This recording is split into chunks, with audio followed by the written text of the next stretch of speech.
Angka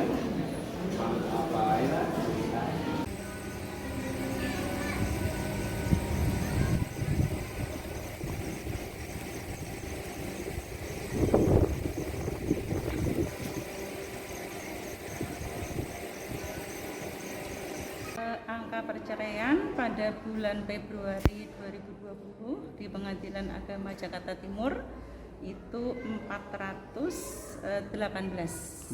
418 itu terdiri dari gugatan dan permohonan. Gugatan itu jumlahnya 362. Kalau yang permohonan 54.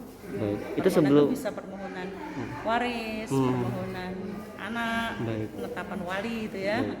Sebelum Covid Ibu itu ya? Ya, ini sebelum Covid berarti jumlahnya 416. Baik. Nah, itu di bulan Februari.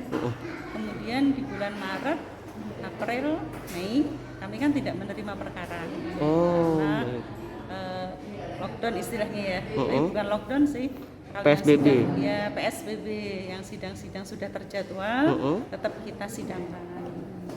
Kalau yang urgen seperti baca putusan itu langsung kita agendakan sidang.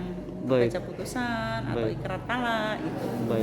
Tapi kalau yang sidang-sidang awal yang baru mediasi atau baru jawaban, baru pembuktian itu kita tunda sampai masa PSBB berakhir. Jadi ya 3 bulan penundaannya. Ibu waktu PSBB sendiri sidangnya ada berapa sih Bu? Nggak banyak, paling banyak 10 paling banyak harinya 10. Ya. Kalau nggak PSBB kan 40 kan. Maksimal 40 Bu ya sebelumnya? Lebih malah. Oh bisa lebih? 50 kan. Bisa 50 juga Ibu? Baik. Jadi boleh dikata seperempatnya ya, seperempatnya dari yang hari-hari biasa. Baik.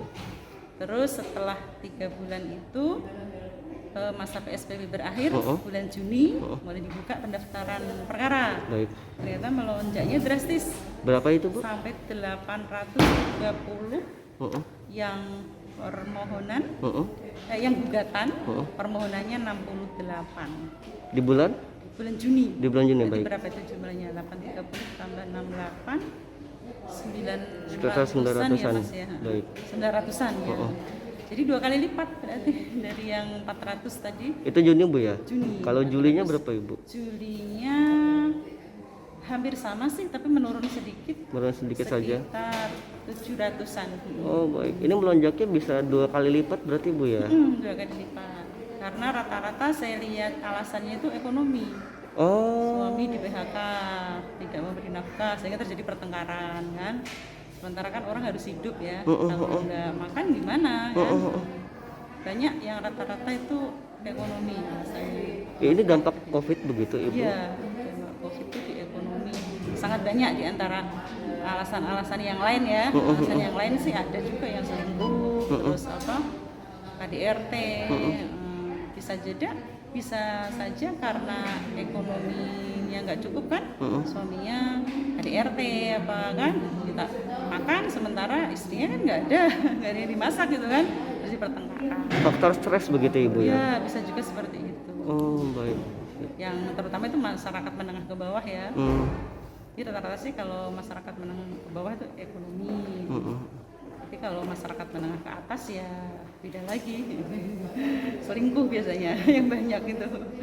Ibu kalau gugatan sendiri banyak yang datang dari pihak perempuan atau laki-laki sih Bu? Yang banyak perempuan. Lebih banyak perempuannya. Persentasenya berapa kira-kira Ibu? 60-an% perempuan. Lebih dari 60% perempuan ya Bu ya. Karena apa? Banyak suami yang tadi meninggalkan gitu kan. Meninggalkan terus tidak kembali lagi. Pamitnya gitu. Kerja itu. Tapi ternyata nggak kembali lagi gitu kan. Terus nggak memberikan nafkah dan sebagainya gitu. Baik. Banyaknya di ekonomi sih Mas. Ekonomi yang paling banyak pertama kali, yang kedua selingkuh. Ada wanita lain gitu suaminya. Jangan lupa subscribe ya.